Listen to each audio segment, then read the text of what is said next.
Hello, everyone. Welcome to another episode of Bookmatic Best Book Podcast. We've got a great guest here today, Edward Turnbull, the author of Mindful Communication for Happiness, this awesome little book right here. So, Edward, welcome to the podcast. Thanks, Matt. I appreciate it. Thanks for having me today. Yeah. So I chatted with Edward through email, and he wanted to send me his book. So I was like, yeah, sure. Let's get it going on. I mean, communication is such an important topic. When I was reading through his book, I found several gems, several great ideas in the book that can help you communicate on like an emotional level, connecting with people, and also still being like straightforward with people, and being able to communicate what you want to and how you want to in a very good way. So I'm going to let Edward introduce himself a little bit more and tell about his background, why he wrote this book, and what the book is about, and maybe who it's for. So go ahead, Edward. Thank you. Thanks, Matt. So my background is in sales, business negotiation, intellectual property, some consulting. So really the whole spectrum of corporate business. Been everything from like a CEO to starting out when I was doing cold calling in a call center. So have a lot of international experience with travel as well. And it's just something I really love and enjoy is communication. I hesitate to say sales. I do like sales, but I feel that sometimes when people label themselves like a salesperson or this and that, they tend to bring that with them everywhere. So they're at the grocery store and they've kind of got this sales cap on, and it can be, so I like the idea of communication because it's something that not just salespeople can use, but everybody uses every day. So I wanted to write the book on communication so it can go a little bit deeper with people and really start to affect the foundation of where they're coming from with their communication. And regardless of whether you're in customer service or you're a teacher or you're doing sales, for instance, you can always layer on different techniques and stuff on top of that, which is going to help you. But that's really the reason I wrote the book. For the most part, I've seen communication in general kind of get worse in a lot of ways, I think, in the last, especially 10 years, but I feel the last 3 or 4 years particularly has gotten, it's gotten worse. People just seem to be busier, communication seems to be breaking down. There seems to be a lot of things in the way that are affecting kind of the best outcome for people, and this specifically on a business level, but I've also seen it on a personal level with friends, with strangers, with people that I've met and talked to. I just feel like there's definitely some issues. And I think it's something that maybe has been overlooked by people, and people are busy. They're very busy on social media. They're doing these things. And I think a lot of the time this communication bad habits have been picked up. And I think we're seeing that a lot in society right now. So I wanted to write the book to try to help people a little bit that are interested in going a little bit deeper with their communication and helping them bring some more positive energy into their lives through the communication. Yeah, Edward, I totally agree with you about that. Like, communication has changed so much, especially since like social media and smartphones, and it just changed so much with the way that we communicate in person. I remember when I used to like call my friends through the landline when I was like in the 90s and stuff like Yeah, that. absolutely. Uh, like now we'll just pop up on like WhatsApp or something like that and like send a quick message. So yeah, I mean, I think we've lost quite a lot in that aspect. So yeah, your book does touch a little bit on that aspect, like the whole communication, like written communication. And I like the fact that you included that in your book. That's a nice aspect. So what aspects of communication do you think people need to become better at? Well, I think you need to be good at everything, to be honest. I think that, I mean, some people are more naturally predisposed to like some people are more outgoing, they're more naturally disposed to like predisposed to maybe a face-to-face conversation, or some people are better at writing, so they might, be better at emailing or, texting. I think ideally you want to be able to be good at everything. You're going to have probably like strengths in different areas, but I think kind of people want to get, and I talked about it in the book, to get your kind of baseline communication level higher all around, because I think it is important. Technology is great. It's a neutral. I look at it as neutral. It's just kind of how it's used, and I think it's maybe being overused in some areas, and that's creating, like if you're always on messaging platforms and you're always in a hurry and you start to abbreviate, and you're just trying to get too much done at once. A lot of the things there's a lot of miscommunication as far as it's really easy for people to misread your communication, especially with writing, I think. And I think that's something, the writing and the in-person, I think are the two major areas that I think people need to focus on. Okay, yeah, which pretty much encompasses everything, right? Well, Right. it does, but I mean, I think Person. communication though, really, I mean, I think communication really starts internally though, and it's another area we're going to talk about, but ideally you start communicating with yourself from the moment you wake up. You're communicating, even when you're sleeping, you're communicating, you're dreaming, you never really stop. And I think that the internal dialogue is a huge factor. The way you feel about yourself, your energy levels, all of this. Now that's kind of what I look at as the foundation. But you're right. The speaking and the writing are the two kind of major components. But I think that there's kind of been a bit of an acceptance around just like poor communication becoming more acceptable because everybody's busy, and it's just like, well, just get the message out. And it's like, if I upset somebody, it doesn't really matter, or if they don't understand me, I just don't really care. I've seen a lot of that, and I think that it just in the long run, and I've seen it with colleagues, it's affecting them all around. And it's like once you accept something, um, and it's harder to kind of go back and maybe even want to change it if you can't see how it's hurting you. Mhm. Yeah, so maybe you can expand on that inner, like communication coming from ourselves first, from the inner self first.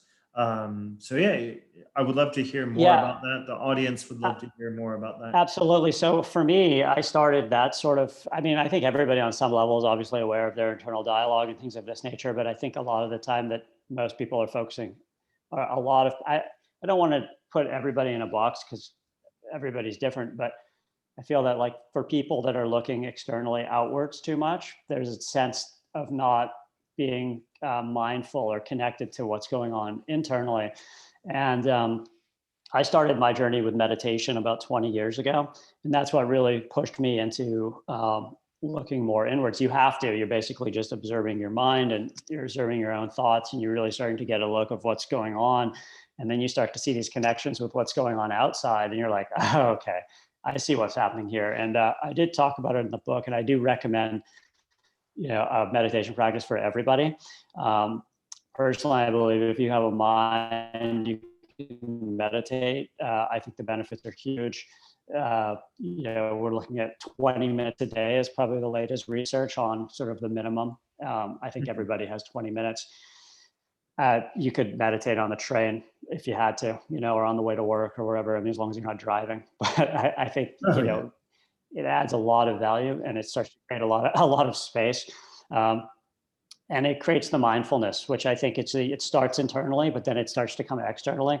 So what you start to become a better listener. You start to observe other people, their subtle communication more. You start to notice more detail, all the little things that kind of are often overlooked. You start to notice, and they really start to enhance your life. And I think it's going to help you communicate with people, understand people better. And it's whether you're trying to close a business deal, or whether you're trying to get a date, or whether you're, dealing with your family or friends, or, difficult situation, a conflict, for instance, instead of getting so caught up in emotions and going straight into that fight or flight mode and just like losing it completely, like just losing, all sort of sense of what's going on, and just being in a reactionary sense. And I see it a lot in business. Um, uh, if you can just sit back and be calm and observe everything and just not let your emotions carry you and just observe them for what they are, just emotions, you can really start to, pardon me, communicate from a place of wisdom, having an understanding of like, look, this other person is probably, if they're really upset, it's really nothing to do with you. A lot of the time it's they've just had a bad day. They've had, I mean, who knows what's going on in their life. You just happen to be in that meeting with them at that time, and you're going to bear the brunt of it. And if you don't take that personally, if you can start to see on the deeper level with the mindfulness, it takes some practice. It will get sharper with time, but it's really going to help you in all aspects of your life, regardless of what you do, because no matter what you do, you're communicating. Even if you're an engineer and you're sitting at home programming all day and writing code and stuff, you're still going to be communicating with people from the company. You're going to be communicating, with the people you're working with and things. And so it doesn't really matter what you're doing. It's going to help you. Mm-hmm. For sure, for sure. And then there's relationships as well, and marriages. I mean, like that's like the closest type of communication there could be, and our children as well, right? Right. There's Yeah, so absolutely. much communication around us. So It's all communication. And I think yeah. people have, and that's what I kind of was talking about with sales. I think people have a tendency, some people have a tendency of being, labeling themselves like I'm a lawyer, I'm a, whatever it is, I'm an athlete. And it's like, that's where their focus is mostly. And then it's like when they deal with other people, that communication side of things is not super strong. It causes a lot of issues. And I think a lot of people are afraid I'm a doctor, whatever it is, like that's your profession. But to make the landscape bigger and look at it as, I'm going to be a good communicator. And that means I'm going to be good communicating internally with myself, at my job. When I'm at the grocery store, I'm going to be a good communicator. I'm going to, just all the time. And I think that's when people really will see a huge difference. I know I did personally, because I've been in that sort of that sales mode before, where I was always like kind of like almost, in that just always selling. And kind of it just, once you start to really look at yourself or try to become just a good communicator overall and become more positive and healthy, you start to see yourself become more engaged, and it just overall it's just very, very good for the world. True, true. And when you do it authentically, like you were saying, when you label yourself as a certain career, usually like a position or whatever, usually you communicate a certain way, right? But Right, if you're doing exactly. it authentically, it doesn't matter what position you have. You're just going to be communicating authentically. Yeah. Absolutely. Yeah, I think so. I mean, you can be authentically a bad communicator too, because if you have a lot of negativity and you see yourself as like a like a bully figure maybe or something, or you're trying to always intimidate people, you see that sometimes in the corporate business world. Um, they are, but at the same time, you want to be like a good version of your authentic self. And I think, having compassion for people and being kind and being understanding, absolutely. But regardless, yeah. And I think that's where the internal side starts, is being, looking inwards and starting to ask yourself, start to look at your, if you're not looking at your own internal dialogue, start to look at it, look at your thoughts, your feelings. Are you stressed out all the time? Start to look where it's coming from and see how that's affecting the outer world. And I think a lot of the time, some people are going to see some incongruence in there, and that's fine. It's totally normal. It's part of the way we're up, the upbringing we have in school, especially in the West. So you kind of need to go in and reprogram a little bit and start to, and it can be uncomfortable. Everyone has different experiences and things of that nature. But when you start to become more congruent internally and accept yourself for who you are and accept your experiences and start to just be like, look, I may want to be over here, but this is where I'm at. Just be where you're at. And it's not that you can't have a view for wanting to go over here, But it's just like if you're living over here, pretending to be like the guy that wants to be over here, but you're really here, it's just going to be incongruent, and people just aren't going to resonate with you. They're not going to believe you. You're just going to attract the wrong type of people, and you're not going to be getting the results you want. So you touched on a really good point there, Matt. Yeah, definitely. Definitely. So, how do you organize and practice communication skills? Because I know you mentioned something about organization and practicing. So, how would you say people can get better at that? Well, I think it's like anything. It's like starting a meditation program or an exercise program. It's like, it's not going to be, I mean, how much everyone has different schedules. So I think ideally you want to, first of all, be excited and interested about it. And at that point, whether you pick up a book, whether you kind of go with what resonates with you. I mean, if you're interested in communication or you're working on one area, whether that's maybe you feel you're not direct enough or you're too indirect or you're feeling insecure or whatever it is, kind of have a look around and whatever kind of attracts you in that area, whether it's a book or whether it's a speaker, kind of start to study it a little bit, follow it, maybe 20 minutes a day, half an hour a day, whenever you have time on the way to work in the evening, whenever you can. Start to learn a little bit in an area that you're interested in, and then let that evolve. See if something else will come up from there. You'll figure out, oh, okay, well, maybe I need to look more over in this area or this area, or my energy seems too low. Maybe I should start looking at my diet, my health. Maybe I should be exercising some more, because that's really the foundation where everything is going to come from.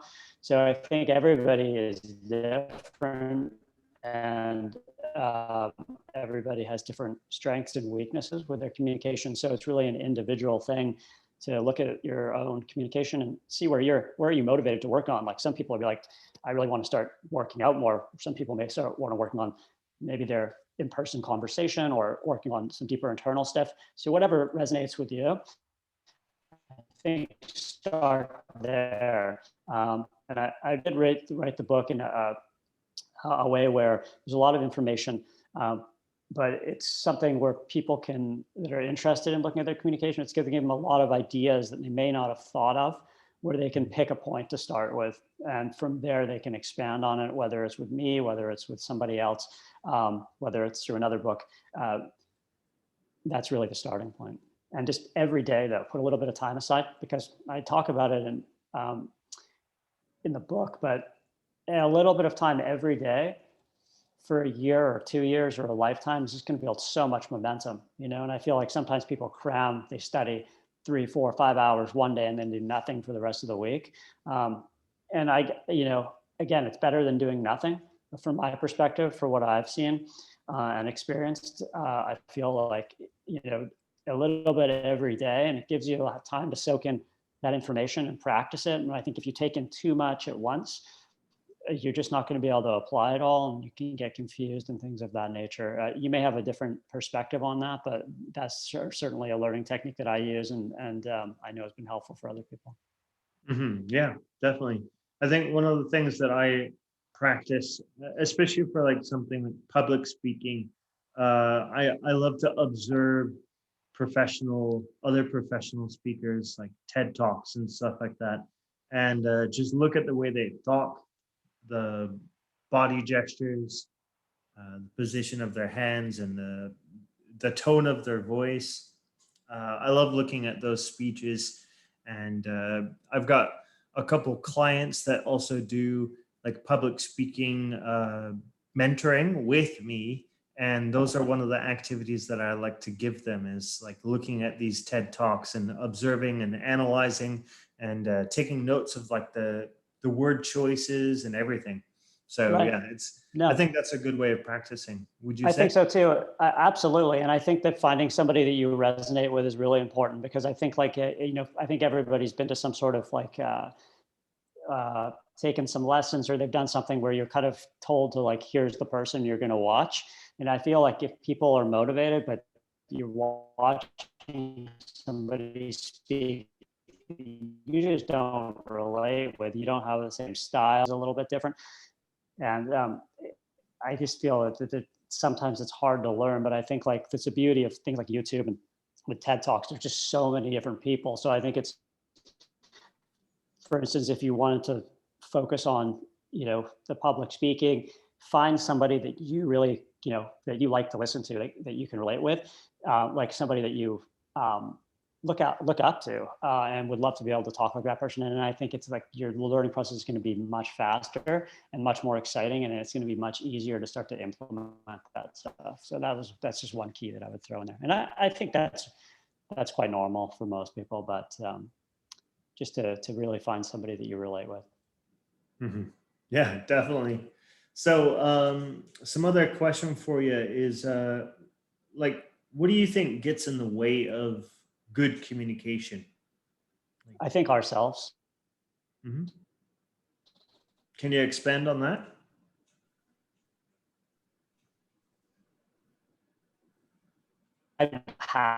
Habits, bad habits, no matter what level you're at, even amazing public speakers, everybody's got things they're working through. So whether that's like a bit of maybe like a negative internal dialogue when you're, or another thing is maybe like specific situations. Like you might be a really good talker when you're, say, some people deal better with men or women, or like maybe people in authority they have trouble dealing with, or if they see somebody as like a lot like higher status than them, that might give them an issue when they're speaking. So I think really looking at your communication on a deeper level, not just saying like I'm good at in-person conversation, but so say you are good at in-person conversation, or face-to-face or public speaking. Well, where's a time where, what's your worst case scenario for that, Mm. and when would you feel, you just imagine it. What's your worst case scenario for a face-to-face conversation or a public speaking? What would really like push you to your limits, and what would make you feel uncomfortable? And then start. And I think there's an entrance there. There's a doorway there to follow that in. That's definitely going to be a sticking point. I mean, some people maybe. I mean, I see people around that are really have trouble even talking to somebody that they don't know. Like if you just said hi in the grocery store and had a little conversation, you have trouble making eye. I mean, I think just starting in general, just talking more to people and being comfortable. But I think no matter what level you're at, there's sticking points. Mm. So again, it can be internal dialogue. It can go deeper than that. So I think anywhere where you feel resistance or fear, that's a sticking point, and that's going to roadblock good communication, or that's going to stop you from being at like the absolute best you could be. And I think when you remove more and more of those, you just become comfortable in all situations, or that's the idea. So whether you're traveling, no matter what your job is, there's really no situation the day can throw at you it may be tough and challenging, but you kind of take that on and enjoy it. You look forward to it. There's no fear around it, And I think once you can get into a place like that, you're just going to become a lot more relaxed, a lot happier. And I think a lot of people spend a lot of their time thinking about the past and the future. And especially thinking about the future causes fear. What's going to happen? What if this happens? And a lot of that stuff never does happen. And even if it does, it's not that bad anyway. So I think when you can kind of get into the present moment more, that's where you want to be communicating from, ideally. And it's going to take a little bit of work to get there, the meditation, things of that nature. Everyone's at a different level with it. But I think when you can get into that present moment and you're not thinking, you're just present in the communication, really, looking at the other person when you're talking to them, subtle communication, you're picking up on things, and you're not thinking about what you're saying. You're just communicating. You're kind of letting it flow. You're letting it come out. You're not worried about the next thing I'm going to say and all this. And I think, that's where the congruency comes in, because if you're trying to be someone you're not, you're always going to be worried about what you're saying, because you're going to be afraid you might slip up, you see? And that's where you see a lot of communication breakdown. Hmm. Yeah, definitely. I love the last point that you were talking about, like thinking about the next thing that you're going to say. That often interferes with actually listening to what the person is saying. I've found that on many occasions, and then I've heard it mentioned in several communication books that I've read. And yeah, I mean, it definitely interferes with our communication, because we're not paying attention to what the other person says. Therefore, our response may not even be related at all, or maybe it's we're just not understanding the person because we're not listening, because Right, we're thinking exactly. too much. Yeah, you're thinking too much, or you're over concerned about an outcome. You know, even Yeah. if even if you are trying to, there is an outcome in mind that you would like. I mean, obviously, especially in like a business scenario too. I think, you know, if someone's trying to close a deal or they're trying to get someone to go in a certain direction, that's okay. But I think if there's too much wanting there for that, you know, then you start to go into the mind again. You're not observing. You're not in the present moment, and you're just not going to get the best outcome. You have to let things flow. And I think for some, obviously, communication professionals, they've had so many hours of practice with this stuff that it starts to become natural, and it kind of be like, I think for some people listening, you know, the thought of communicating without thinking or without, you know, kind of being concerned about what's coming out of their mouths, that's kind of a scary thing, or maybe it doesn't seem possible. But again, it's just like going to the gym. If you want to become, you know, I don't know, bench press 300 pounds, it's going to take time to work your way up to that. You're going to have to put the hours in, do the studying, and is undervalued in current society. And I think it's causing a lot of problems, or not problems per se, but just things could be moving in a lot better direction if people were a bit more concerned about their communication. Hmm. I agree. Definitely, I agree. So, are what are the top three mistakes or things that people often make before, during, and after communicating? Maybe you can mention three things from your book. Um, I don't know if everybody's different, so it would be hard to say, you know, put everybody into that same area. But I think the if they're not in the present moment, or they're half in the conversation. So whatever, they're kind of half there.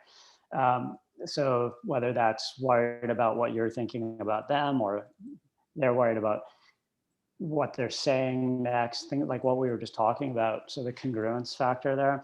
Hmm. Um, I think, you know, not being a good listener as well, but it's kind of all combined in that sense. So again, in True. there, so not being present, and then because of that, you're not paying attention to the other person. So you're not picking up the subtle communication. They might be telling you something with their subtle communication.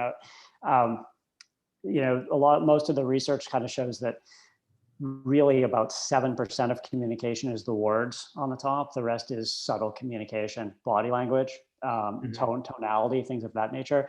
So people sense on a subconscious level, if you're not congruent, that they're just not going to believe you. It doesn't matter what you're saying. Um, Hmm. so I think people a lot of the time are telling you a lot, whether it's in a business deal, whether it's a family member.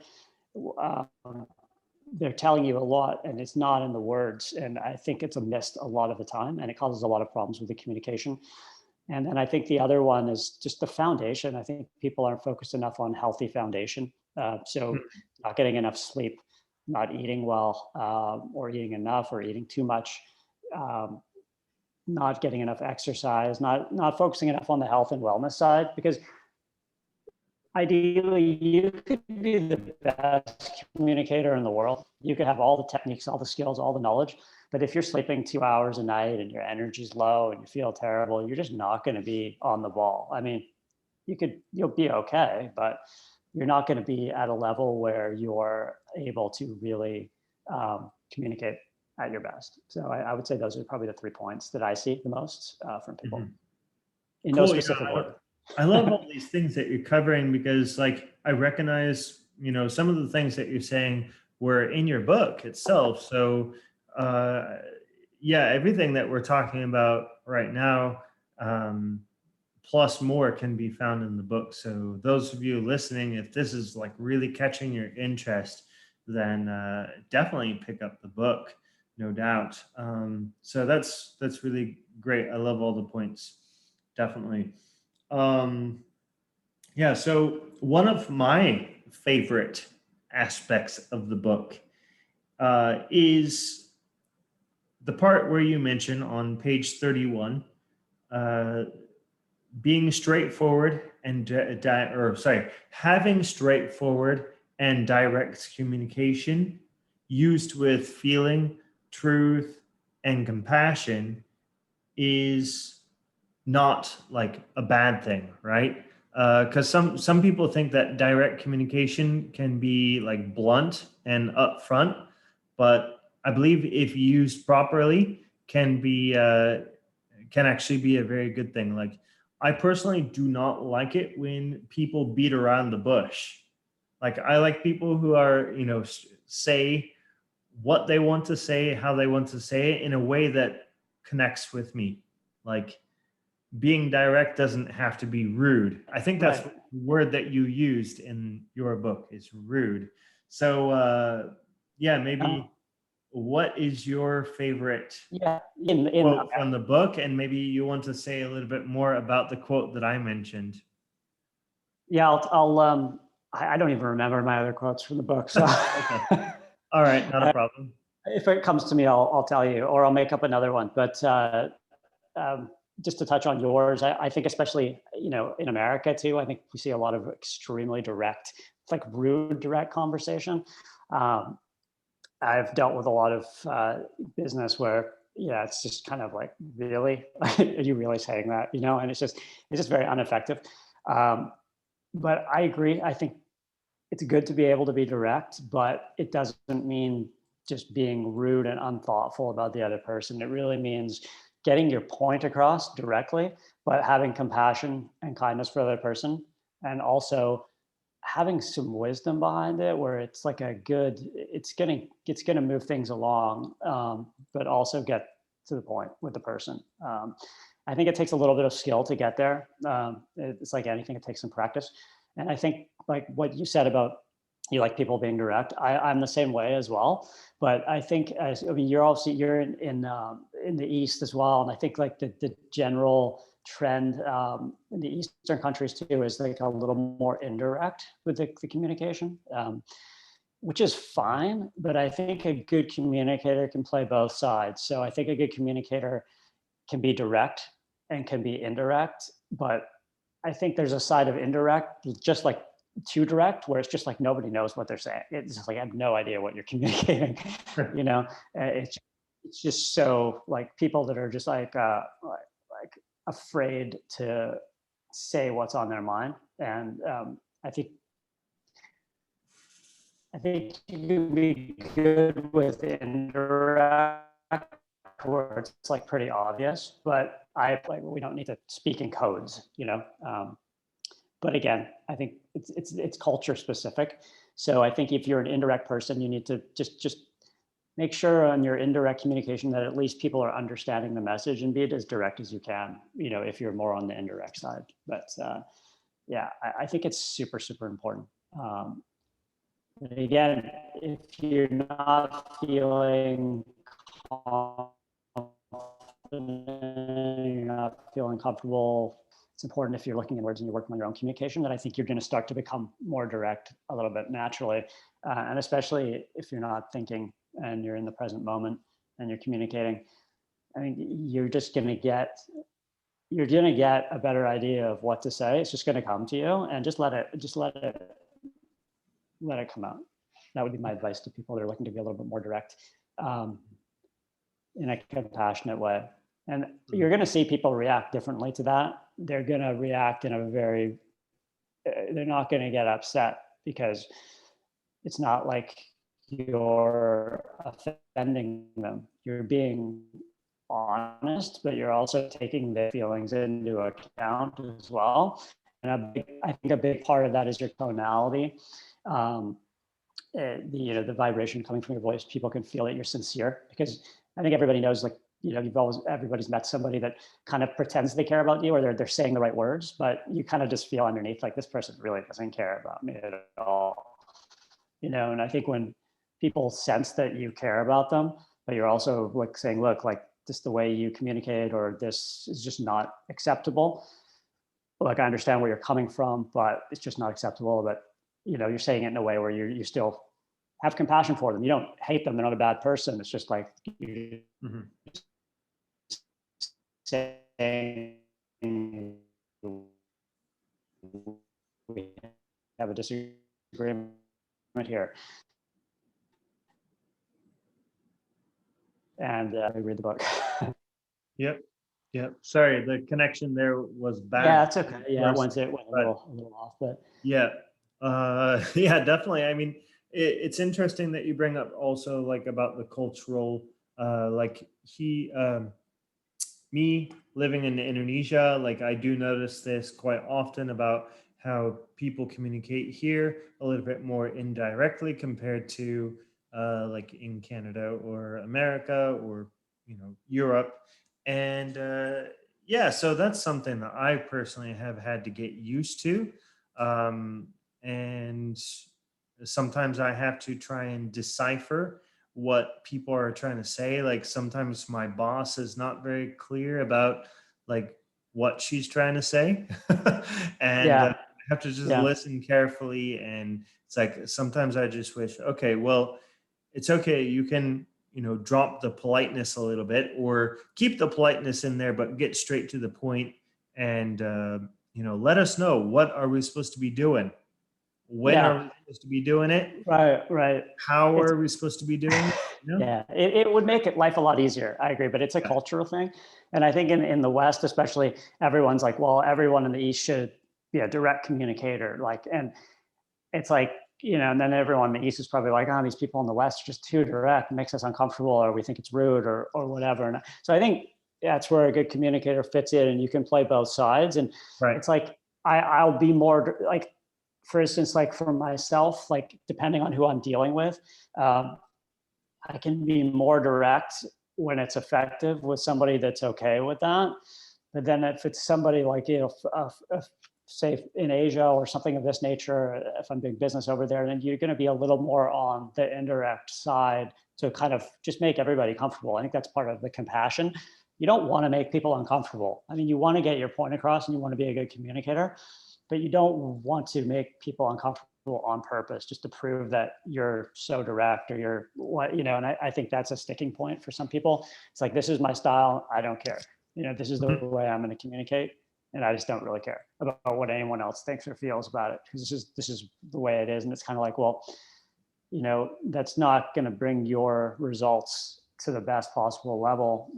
You're going to miss out on a lot of opportunities by doing that. And I think, you touch on a really good point though. And I think, because you are obviously from, you grew up in the States, so it's a little more difficult to, well, it's just a different style. It's not that the indirect is bad. It's just a little easier. I think we think it's a little bit easier just to be, put it out there a bit. But I think that, and now with globalization and technology, that there's a lot more of like the indirect and the direct communicators coming together and having to work together. And that's another reason I wrote the book. And that I've spent a lot of time working and traveling internationally in Asia and different parts of the world, in Europe. And I think that we kind of need to know there's an art there. There's definitely an art form of being able to mix the two together and work with it, but in an effective way. And there's not a science. You kind of have to really feel it out, and everybody's different. Some people are gonna react differently, and I think that's where you're gonna get a sense of reading people. But yeah, it's just the way it is. Yeah. But True. I agree though. Like when people are just so indirect. I mean, I've been in situations where you're just like, you just kind of know where they're coming from, but then how do you answer, because it's so indirect? And I think if you come out and you just say, well, what you're really saying is, you're upset with what I did about, or this like thing wasn't handled properly, and if you just kind of like pull the curtain off and say, let's just talk about it in the open, a lot of the indirect communicators aren't going to go down that road. They're just going to become more indirect with it, or they just don't want to confront it head on. And you have to respect that, but it's difficult, as far as they will feel the same way about if I'm trying to pull the curtain off and say, look, this is what we're really talking about. And they're going to feel just as uncomfortable as maybe I have with that really indirect. So that's where the compassion comes in, understanding where the different cultures and different mindset. We're all conditioned. At the end of the day, we're all really byproducts of our conditioning. your environment that you grew up in, the way your teachers taught you to communicate your experiences. So when you decide that you want to really work on your communication, that's where you start to look inwards and start to notice why you do things the way you do. And you can reprogram yourself. I mean, an indirect person can learn to become direct. It may take a lot of work, maybe uncomfortable, but if they really want to, they can. And people that are overly direct can also learn to scale it back a little bit and just be a get along or make things a little easier with the other side as well. Mhm. And True. Yeah, that would be a very interesting book topic, or like at least a section or chapter of a book, don't you think? yeah, good idea. Yeah, yeah, Maybe yeah. next one. Yeah, absolutely. Yeah. Do you have Maybe any if I write plans out for a whole future book. books? I'd like to write more. This is my first one, and it just came out a couple months ago. So I'm really working on just focusing on this and getting it out there and talking on it, and trying to get into doing some coaching and some helping people with communication, whether that's on a personal level or a corporate level, whether that's on the health and wellness aspect of it, or just more on the hardcore like communication side, wherever that is, internally, externally, and cover any of that. And then we'll see whenever the next book becomes. But I'm not like a serial author in that sense, where I'm always writing one, because I want to focus on this and put some energy into it first, and then we'll go from there. Hmm.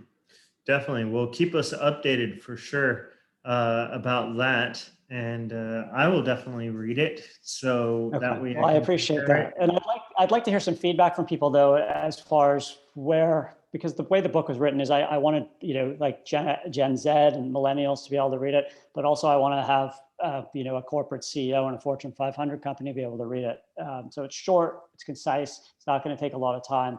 There's a lot of information in there, but I'd like to hear people's feedback on people that are interested in communication, where are they interested in learning or enhancing their own. And if there's a lot of people wanting to go in one direction with it, then I would like to go in that direction and help people with it. So I'm very, very open to feedback, and that would also help with direction of the second book as well, Definitely. Yeah. So getting a bit uh, more specific. giving Edward feedback, like that would be great.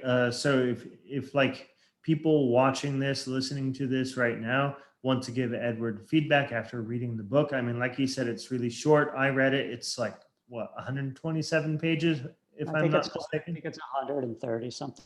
Yeah, Yeah, yeah. Right. so it's So pretty I mean, short. it is pretty short. It's like easy to get through, and it's got those good gems you can actually read and apply in your life. So, can you give us your email real quick? Because right now you're not on social media, right? So, No, I'm not on social media, and I do have a website in the works, but at the current time, I just have an email that you can contact me on. So my email is it's E for Edward, underscore, and then T for Turnbulls, and then the number 3 at outlook.com. Maybe we can post that. It's kind of a difficult one. Maybe we can post it in the show notes, but it's E underscore T3 at outlook.com. And any questions, whether people have read the book or not, any questions in regards to communication, or I'd love to have the feedback, and I'd love to engage with any listeners out there. definitely, I'm going to include the email in the description and links to his book in the description as well. So, yeah, you can contact him. So, like, what would you say are maybe the number one reason why people should pick up your book from Amazon, or is it available anywhere else or just on Yeah, Amazon? no, it's on all the major channels. So Okay. there's paperback, there's hard copy, and then there's the Kindle version. I'm thinking about doing an audiobook. It's just been difficult to get into the studio with everything that's going on. Yeah. So yeah, it's available on multiple bookstores, online retailers, Chapters, Barnes and Noble, all the big ones. There's a bunch in Asia and stuff as well. I'm not sure the names, but yeah, I think most people are going to Amazon these days. So hmm Yeah. uh, So what is that main reason why people should pick it up? give your book a hard sell here. Yeah. So the reason I wrote the book is to help people with their communications, to help you guys, ideally, no matter what area of life it is, just become a better communicator. So it's going to make you happier. You're going to get better results. At the end of the day, it doesn't matter what you do. You're communicating. So if you have a goal you're working towards, even if your life is great and you're happy, but you're interested in becoming even a bit better of a communicator, it's just going to take your level up a little bit higher. It's going to make everything smoother. And it's going to remove stress. I feel there's been a lot of stress in the current world. And I think a lot of that stress is actually, well, there's no question it's stemming from communication issues, whether that's internal or external. So once you start to tune that a little bit to, in a more positive direction and clean it up a little bit, the stress levels are going to drop. If you're working on your foundation, your energy is going to be higher. You're going to feel better. People are going to be responding better to you. Things are going to be moving faster in a direction that you want most of the time. And people are going to be happier around you. It's going to make you happier. And it's going to help you with your texting, with your emails. It's going to help you with your face-to-face communication. It's going to help you with your internal communication. It really covers the whole gamut here. And again, if people want to specify into one area that they're interested in one, that's great. That's really a personal thing. So that's the sell. Yeah, great summary there, man. Great summary. So is there anything else that you would like to add to this conversation? Not really. I think we've covered quite a lot. Again, just anybody that wants to drop any feedback, send me an email, and love to have a conversation with you and answer any questions you have, or just hear in general what you think about communication, or something you'd like to hear about more in the future on another podcast, or perhaps in another book. Mm-hmm. Yeah, so that covers everything in this episode. Edward is a fantastic guest, and I believe we had a great conversation here. So I hope everyone listening and watching has learned a whole lot, and I hope you pick up this book, Mindful Communication for Happiness by Edward Turnbull. And thank you for listening, everyone, and we'll see you in the next episode. Edward, thank you very much for coming on. Thanks, Matt. I appreciate it. It's been a lot of fun, and love to do it again sometime. Yes. Thank you, everyone.